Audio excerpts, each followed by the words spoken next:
America feels different right now. The news, the tragedies, the division, it's taking its toll on all of us.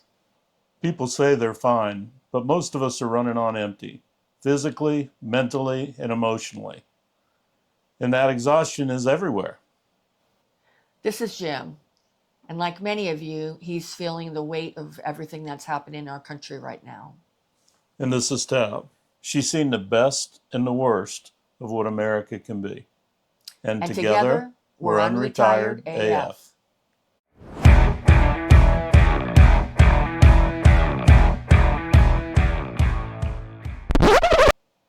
Well, hello and welcome to today's episode of the Unretired AF podcast, the podcast created especially for the over 60 rebel crowd. And today is a heavy day for most people in America, and um, like all of you, we're just trying to get through it and sort through it. And as many of you know, Jim and I live in Phoenix, and Phoenix was the home of Charlie Kirk and his family and the Turning Point organization. And as most of you also know, we're not a political channel or a religious channel, even though Jim and I are Christians. But we'd be lying if we said that this assassination of Charlie Kirk didn't shake us to our core. So we just, tried to figure out what we can bring to our subscribers and our viewers on the YouTube community at large that could help everybody. Because we know that it isn't just one side that's hurting right now. We know that a lot of people in our country are hurting. We know that most people aren't are shocked by what happened and are just looking for ways to get through it the same as we are. So um, anyway, that's where we're start. That's the starting point for today's episode. Yeah, so today we want to talk honestly about why so many of us are worn out. Yeah. Um, and we'd also like to find out what we can do to help that. Now, I would like to say one thing about Charlie Kirk.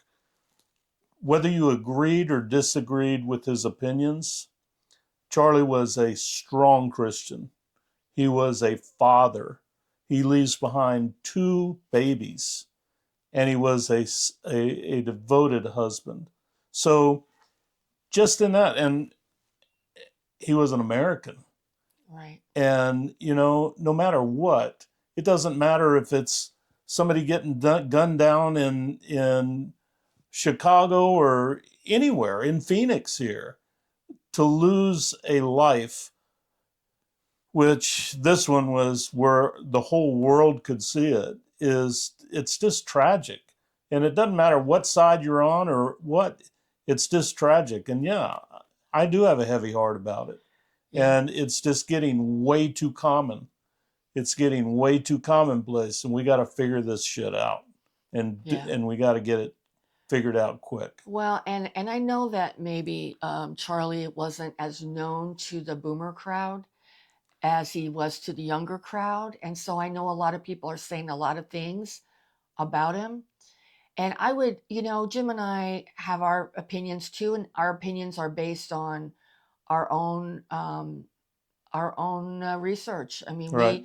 we know what Charlie said because we listened to it. In fact, I spent some time yesterday listening to some things that he was saying when he was speaking on college campuses, and I saw him speak with a father and his college-age son, and the father was liberal and the son was conservative. And the thing that was most impacting to me about listening to Charlie talk to them is that he the most important thing he told them was, don't let your political differences ruin your very special relationship between a father and a son.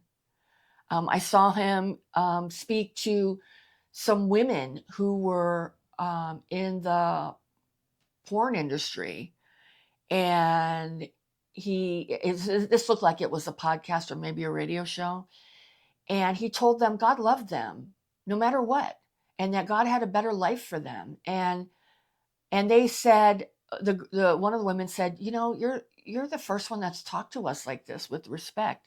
I mean, that's who he was. So before you listen to what everybody's saying that he said, listen for yourself and make your own opinions about him. And that's, that's really all we're going to say about that, other than our May you rest in peace, Charlie Kirk. yes. And our contribution that we'd like to bring to the table is just trying to find some ways that we can get through this tragedy and the exhaustion that it's bringing. I mean, I don't know about you, but I haven't slept more than a few hours for the past 5 days. I don't know how you're sleeping. I haven't been sleeping good in 5 years. Right. So. Yeah, but it's just exacerbated. And you're right. I mean, we've been through a lot in this country in the last 5 years. This is just another thing piling on, in addition to the tragedy that happened in, with the Ukrainian girl in North Carolina. So it's just, it's tough. It's tough right now in our country. Yeah. And we want to help you find ways through that. So, So we're going to try our best to do our regular show today. I write the show, and I didn't write any jokes in this one. I just couldn't. So we're just gonna try our best to get through this. And please, if you have any comments about it, please, we ask today if you could just keep them in a respectful manner. We know we started our new segment last week, Grump Ass of the Week. Can we just not have any grump asses this week? I would really appreciate it. I'd be happy if we didn't have a segment that we could put in on Friday. I'd be happy about that. All right. Well, let's start with the obvious. And the obvious is the physical side when we all say that we're fine.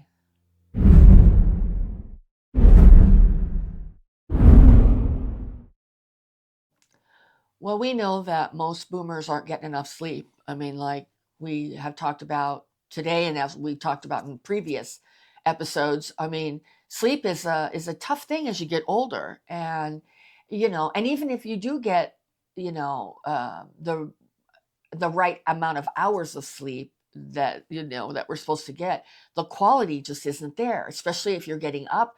I mean, if you're getting up to pee, if you're getting up, I woke up last night with leg cramps that were so bad. So if the quality is not there, you're not getting, restful, recuperative sleep. And, and we know that fine is just a code word oftentimes for my body hurts and I'm tired. Right? Exactly. If it wasn't for power naps, I don't think I could even walk these days. Right. So, we all, when you get this age, we all push through aches and stiffnesses and fatigue because, we're convinced in our own mind that that's just part of normal aging. But, is it? Right. Is that always normal for everyone? Right. Right. Sometimes it's just physical exhaustion that we ignore. Right. Well, and let's talk about the part that we don't admit, the mental exhaustion. Yeah.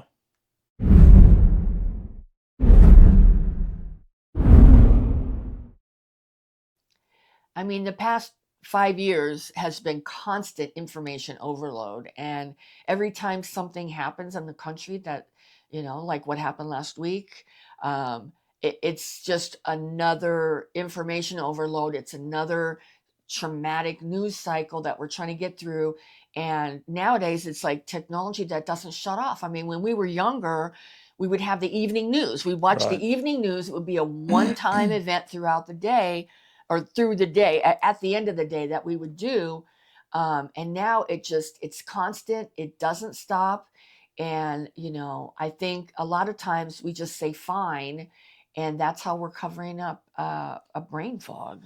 Yeah, and I'll be the first to admit I spend way too much time on my phone. We both do. We definitely both do.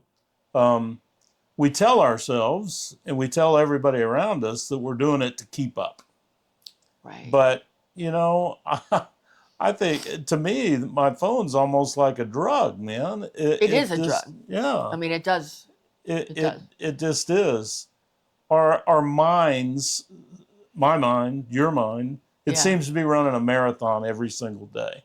Right. And the exhaustion just from keeping the old ticker going, I think wears on all of us. Yeah. So I'm not going to tell you what to do, but I'm really going to try to back off. Yeah. I'm just going to really try, maybe just a couple times a day, look at it. But, when you look at the, I guess Apple or whoever is always good about saying, oh, look at how many hours you spent yesterday. Right. And it gets embarrassing when you see it is. Now, unfortunately, I conduct a lot of work through mine too, so I have to be available to look at it. But Right.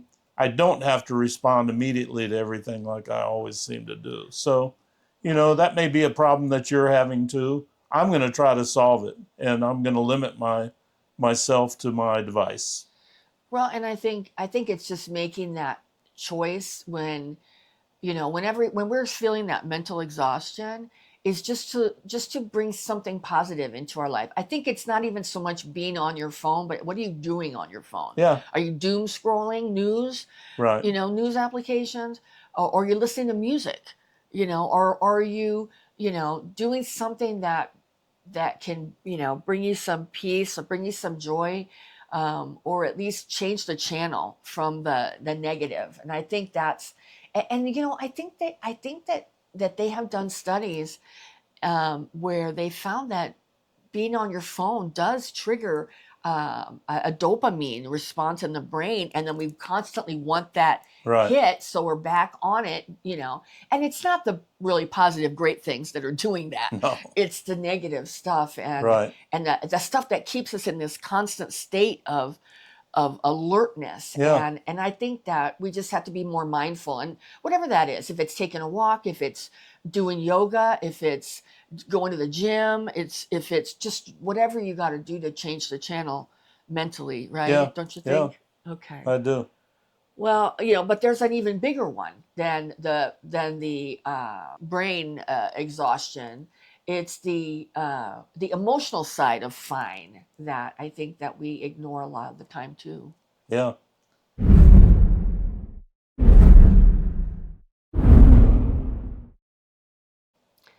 I think a lot of times we're carrying family expectations too. So we've got all this, emotional stuff that we're trying to deal with. We're worried about money, we're worried about aging, we're worried about our kids, we're worried about our grandkids, we're worried about the state of the world, we're worried about a lot of things. And so I think sometimes it just gets so much emotionally that we just sort of shut down and we say it's fine, I'm fine, Right. and it's a shortcut to avoid talking about how heavy everything feels, especially if it can be controversial Right. within, your friend circle or your family or whatever, and you just say I'm fine just to avoid that. Yeah.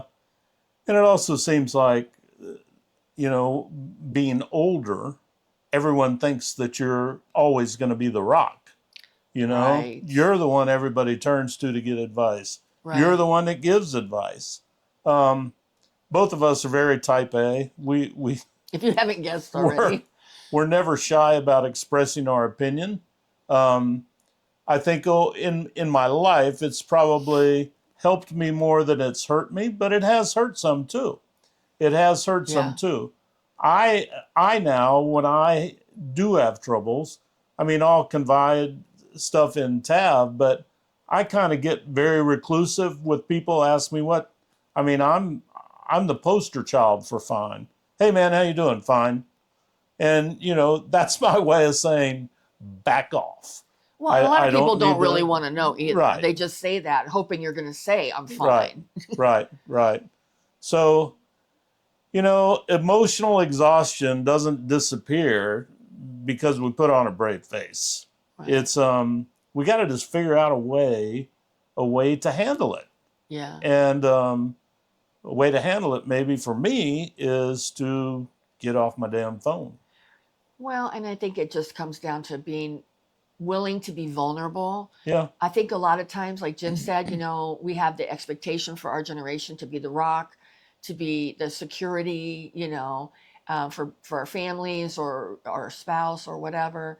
And I think that, you know, we have to get vulnerable and be able to talk and have those conversations and say, you know, I'm really not fine. Yeah. And, you know, and I think that, I mean, I'm certainly guilty of it. Like Jim said, we're both extremely type A people. And, you know, I am fine all the time, you know, but I'm not fine all the time. All right. And I think it's just, you know, if we're going to look for solutions, not just identify these problems, but try to find some solutions. I think it's just about taking that chance, getting vulnerable, and talking to people and Yep. letting them know the truth. Yep. I You know? agree. Well, and finally, there's the social piece to the I'm fine, you know, scenario. And that's the way that we pretend for other people.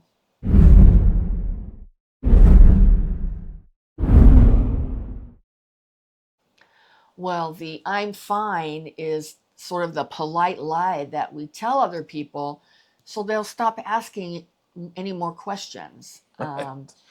And you know, because I think we genuinely know that a lot of times they don't really want to know. They're Right. not really asking because they're genuinely concerned. It's sort of just this social interaction that we have in sort of polite It's the thing to society. say. Hey, how you doing? Fine. Fine. And if someone says not fine, then all of a sudden we're like, What? oh my God.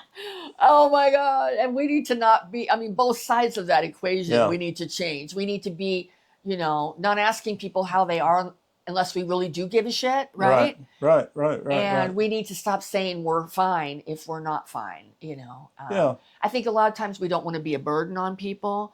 And sometimes I think we're just really private. I know Jim and I are really private. Yeah. And, you know, and sometimes I think what that does is it makes it so those relationships can never go any further than surface level. And, you know, I think we all are craving that connection right now. Sure. So in response to everything that's going on in the country, one of the ways that we can fix that is to have more connection. And the only way we can do that is by being more vulnerable. Yeah. Yeah. Because saying fine is really, when you think about it, it's just kind of blowing somebody off. And there's no way to get a connection with that. Right. So it makes us look okay on the outside, but it doesn't help us at all on the inside. If we're not fine and you consider them a good friend, yeah, and you really want to share, but you don't want to, well, you don't know how sincere they are, it could be a Right. problem too. Right. I mean, it could be a real quick way to ruin a friendship. Right. And well, and don't you think that, I mean, especially right now, I think people are trying to be more authentic. They're trying to get, and there's no way to get that connection without risking losing something. Right. I mean, like, I feel like even for us with you guys, I mean, we're showing you, we're being a little bit vulnerable in today's episode to show you who we are, and Yeah. and we risk losing people, Yeah. you know, but it's worth it to us to just be authentic and be Yeah. ourselves and to tell you and show you who we are. And I Yeah. think we've all got to do that to have more connection. Yep. Don't you think? Yep. Absolutely.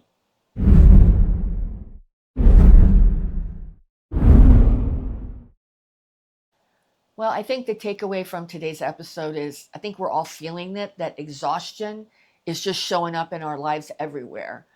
It's showing up in our bodies physically, not being able to sleep, being stressed, in our thoughts, in our relationships, a lot of our relationships. And, you know, just saying fine is just hiding it. It's not creating an opportunity for healing and connection. Yeah. So, in my opinion, the truth is we're all carrying more than we let on. All of us, no matter who you are.